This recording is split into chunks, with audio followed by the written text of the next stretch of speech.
Hi everyone, how are you today? How are you doing on this Saturday? So I wanted to come on and talk to you a little bit about macros. And macro is actually short for the word macronutrient. And I recently have had some people ask me what they are and what they mean. So I'm just going to explain a little bit about them. And also some people wonder what's more important to count calories or to count macros. And let me tell you that calories and macros, they both matter, okay? So I want to explain a little bit about that, a little bit why. So it's almost impossible nowadays to go without, hearing about like a new fad diet or some kind of weight loss trend. But most of that diet craze revolves around cutting calories and sometimes really drastically. So, which, that works for some, but it leaves out a very important aspect of our nutrition, which are your macronutrients. Hi Marie, how are you? Thank you for coming on. So rather than just completely focusing on counting calories, the macronutrient approach, it actually optimizes your diet by determining your percentage of your calories that you should get from each macro, your protein, your carbs, and your fat each day. So whether your goal is to either cut body fat or even try to boost your muscle mass, macronutrient breakdowns can be created to meet your unique goals. So what macronutrients are and why they matter is what I want to explain. Hi Leanne, how are you? Thank you for coming on. So carbohydrates, protein, and fat, they make up our essential macronutrients. So they provide the vast majority of our body's energy in the form of calories, keeping us fueled throughout the day.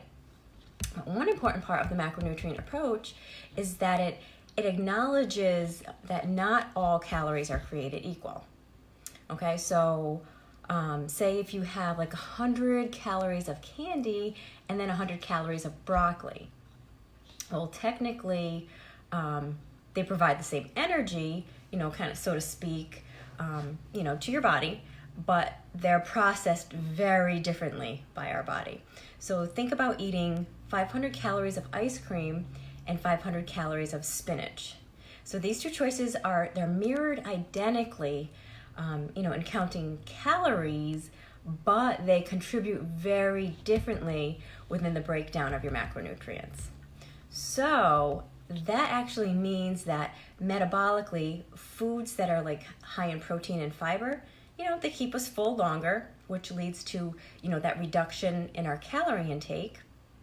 And then on the other hand, foods with a high glycemic index, such as like white bread and white rice and cookies, they spike our blood sugar, for a short time.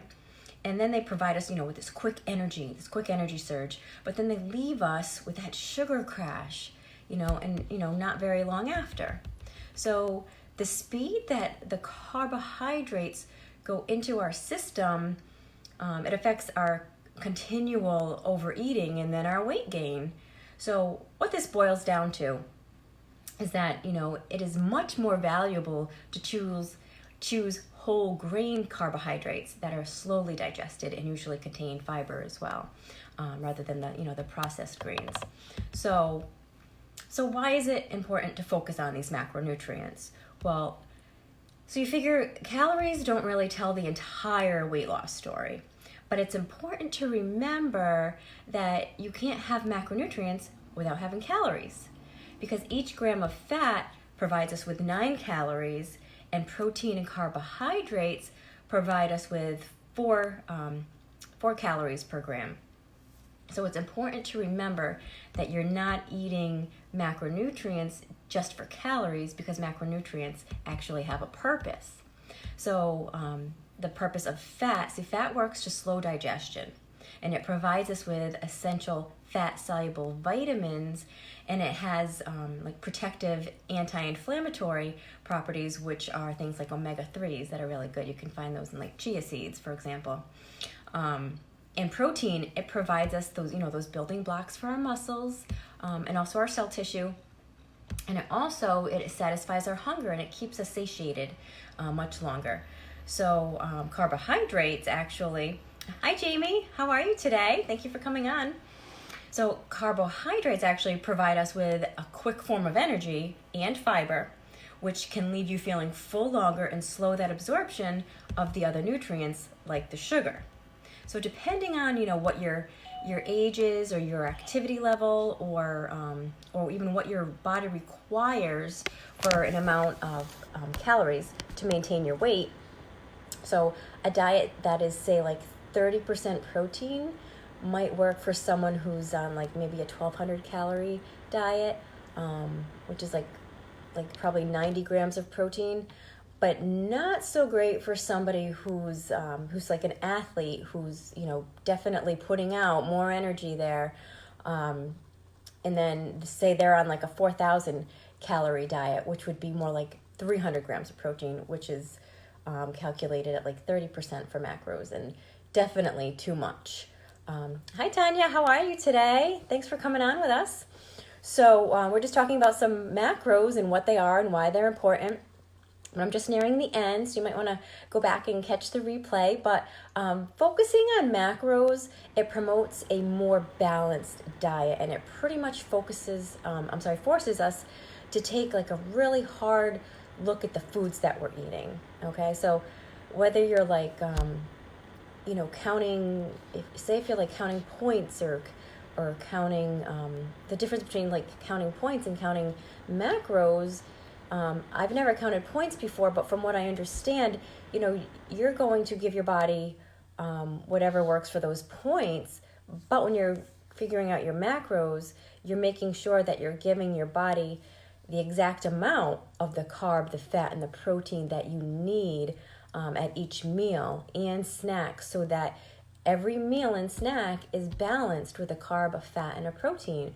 And that way, when it's balanced, your body is going to be balanced. So if your meal or your snack's balanced, then you're balanced. And when you're in balance, you're not getting those blood sugar spikes, because the fat and the protein are going to help actually go through your blood sugar much slower than the carbs or the sugar that's in the carb.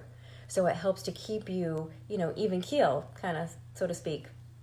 So that's why it's so important to make your meals and your snacks balanced, which is how I eat on a daily basis. I currently count my macros, so I make sure I'm giving my body exactly what it needs.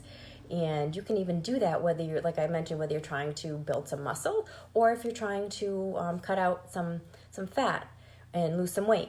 So if you're building some muscle, then you're slowly going to want to increase your macronutrients. And then when you're trying to lose some weight, obviously you're going to decrease them. And then your body will kind of balance out either way. So depending on what point you get to, if you stop gaining weight, you're going to want to increase those macros. If you stop losing weight, you're going to want to decrease those macros. So that's kind of how it works in a nutshell, as a quick little explanation. But the bottom line is to view your diet, from this broader perspective that considers, the nutritional benefits of different options, and not only their calorie count, so that you're getting optimal nutrition for your health and weight loss goals. Hi, Chris. How are you today? Thanks for coming on. So does anybody have any questions for me at the moment on the macro content that I just covered? It can be a little confusing if you've never counted macros before, or never really heard of the word, but macro is just short for the word macronutrient. Hi, Nan. How are you? Thanks for coming on. Where's everybody from?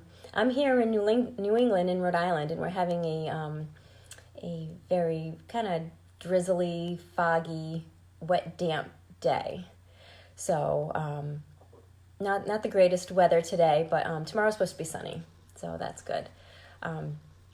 So does anybody have any questions? Even doesn't have to do with macros, can be any health-related question, any weight loss-related question as well.